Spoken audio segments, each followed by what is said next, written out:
DElEd के 30 semester का जो है ये जो सीरीज के राजन सीरीज के क्वेश्चन पेपर हैं हम उसको आज आपको सॉल्व कराने जा रहे हैं।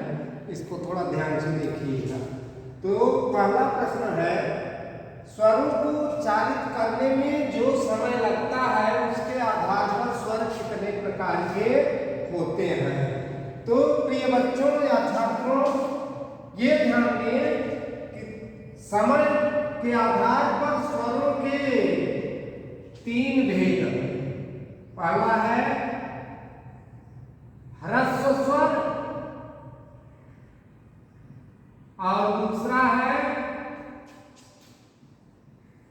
दीर्घ स्वर तथा तीसरा है प्लुत स्वर। इस प्रकार से स्वर के भेद कितने हैं? 3। तो विकल्प ब सही है। इसी तरह से दूसरा है ज वर्ण का उच्चारण स्थान है कंठ, ताल, ओष्ठ, मूर्धा। ये 4 विकल्प दिए हैं। तो ज है बेटा, हमेशा ध्यान दीजिए बच्चों, जैसा कि 9 उच्चारण स्थानों में उच्चारण स्थान है इचु यशानाम तालु। इचु यशाना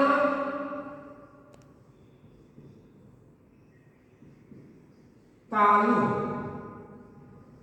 सूत्र के आधार पर ई और छ वर्ग तथा य, ई और छ वर्ग तथा य और श के उच्चारण स्थान ताल होते हैं।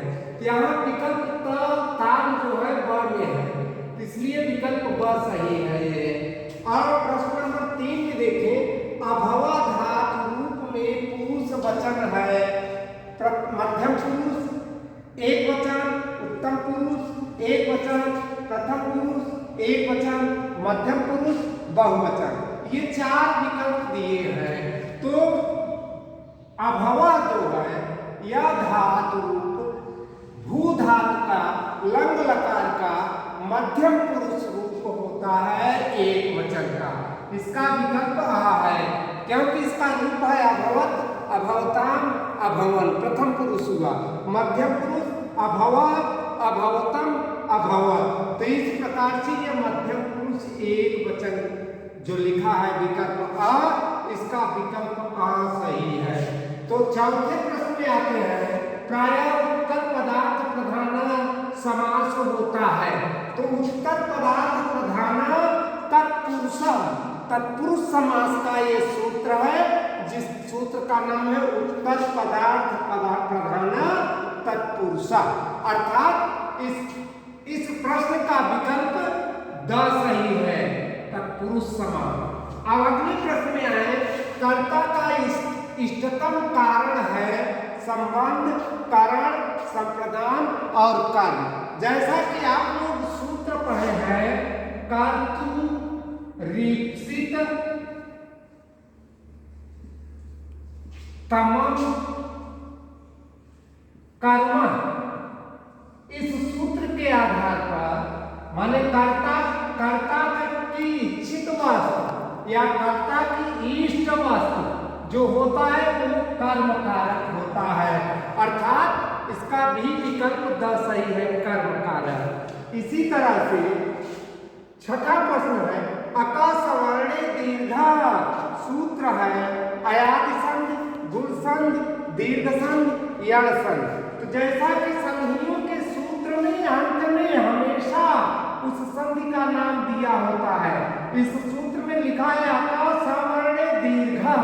तो यहाँ इसका विकल्प तो यही है, सुवर्ण दिया है अंत में सूत्र में। तो इस प्रकार से अक प्रत्याहार के अंतर्गत आने वाले सभी समान वर्ण दीर्घ हो जाते हैं। तो ये दीर्घ संधि का है सूत्र। अब अगला है प्रश्न नंबर 7, एचो अयवायावा। यदि आपके प्रश्न पत्र में एको लिखा हो तो इसको शुद्ध कर लीजिएगा, एचो होना चाहिए। एचो अयवायावा सूत्र है दीर्घ संधि, यण संधि, अयादि संधि, गुण संधि। विकल्प दिया है। तो प्रिय छात्रों ध्यान दें, एचो अयवायावा ये सूत्र है अयादि संधि का, अर्थात ये जो प्रत्याहार के अंतर्गत आने वाले वर्णों के सब साथ असमान स्वर आता है तो उनका क्रमशः आय आओ हो जाता है। तो इस सूत्र के आधार पर इसका विकल्प स सही है, अयादि संधि। अब इसी तरह से प्रश्न नंबर 8, मधुधन अरि की संधि होती है। मधुधन अरि, यहाँ भी वही है, यहाँ भी वही है। मधुधन अरि माने इको यणाच, इस सूत्र के आधार पर इको यणाच सीधे दिया है। इक प्रत्याहार के अंतर्गत आने वाले वर्णों के साथ असमान स्वर आने पर उसका क्रमशः य व र ल हो जाता है। तो यहाँ मधुधन आरी, अब मधुधन आरी जो लिखा है ये मधु का उ और अ दोनों मिलाकर यण होंगे अर्थात वह हो जाएगा, उ और आ का मिलाकर वह होगा। तो मधुधन आरी बराबर मध्वरी, विकल्प द सही है। इसी तरह से 9वें प्रश्न में चेधन अनम, चेधन अनम की संधि होगी चीनम, चेनम, चायनम, चयनम। तो अब इसमें जहाँ ये भी है अयादि संधि का ही ये उदाहरण है। तो इस प्रकार से अयादि संधि में ए के बाद असमान स्वर आ आया है तो ए और आ दोनों मिलाकर अय होगा। तो च धन अयनम बराबर चयनम, विकल्प द सही है। इसी तरह से 10वें में अवनीशा में संधि है दीर्घ गुण वृद्धि यण। तो अवनीशा शब्द है अवनी धन ईशा बराबर अवनीशा। अब यहां देखेंगे तो पहले पद के अंत में छोटी है और दूसरे पद के प्रारंभ में बड़ी है, तो दोनों का मिलाकर यहाँ बड़ी कर दिया गया दीर्घ, अर्थात दीर्घ संधि है। कौन सी संधि है इसमें? दीर्घ संधि, विकल्प आ सही है। इसी तरह से प्रत्युत्तर में संधि है प्रतिधन उत्तर, प्रतिधन उत्तर अर्थात इको अलग, प्रत्युत्तर का विच्छेद होगा प्रतिधन उत्तर। अब यहाँ ई और ऊ दोनों का मिलाकर यण हुआ अर्थात प्रत्युत्तर, ये बना अर्थात ई और ऊ दोनों का मिलाकर यू बना। तो इसलिए यहाँ यण संधि है, इको यणाच, विकल्प आ सही है। तो इसी तरह से 12वें प्रश्न में देवालय में संधि है दीर्घ यण गुण वृद्धि। तो इसका भी हम विच्छेद करते हैं, तो विच्छेद करने पर हमें ये मिलता है कि देवधन आलय, देवधन आलय, यहाँ है देवधन आलय। अब इसका हम संधि किए तो पहले पद के अंत में आ है, दूसरे में आ है, तो दोनों समान हुए। तो यहाँ सूत्र कौन लगा? का सवर्ण दीर्घ, तो बराबर देवालय ये बना। तो इसमें दीर्घ संधि है। कौन सा विकल्प सही है? विकल्प आ, दीर्घ संधि है। इसी तरह से 13वें में है एकोन चत्वारिशत शब्द का अर्थ है एकोन चत्वारिशत, चत्वारि और उसके एक पहले, चत्वारिशत माने 40 होता है और एकोन 40 के एक पहले की संख्या क्या होगी? 39, 39।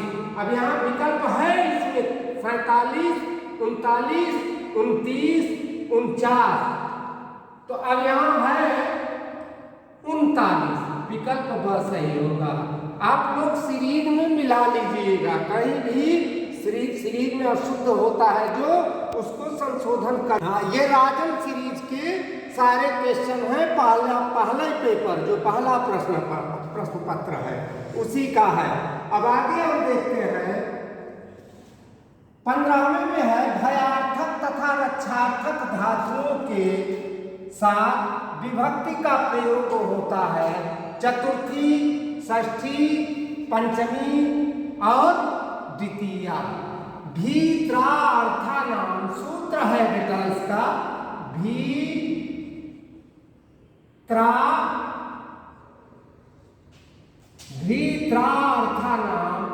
अर्थानाम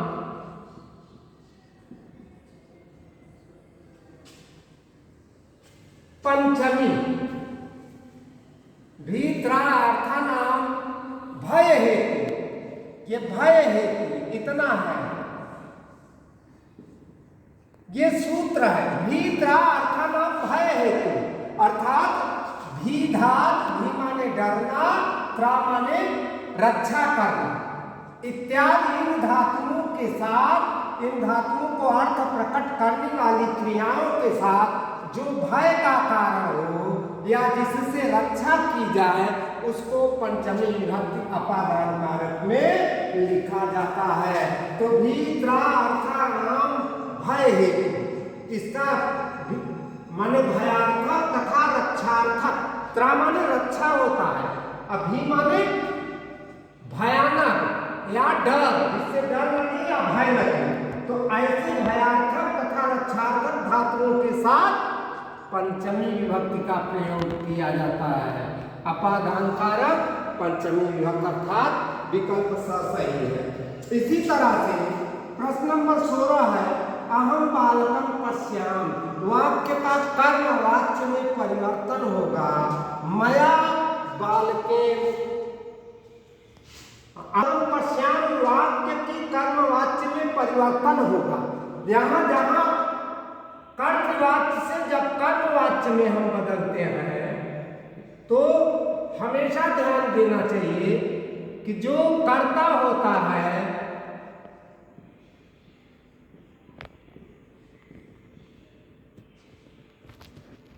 जो कर्ता होता है इसको तृतीया विभक्ति में लिख देंगे तो अहम का तृतीया विभक्ति हो जाएगा मया।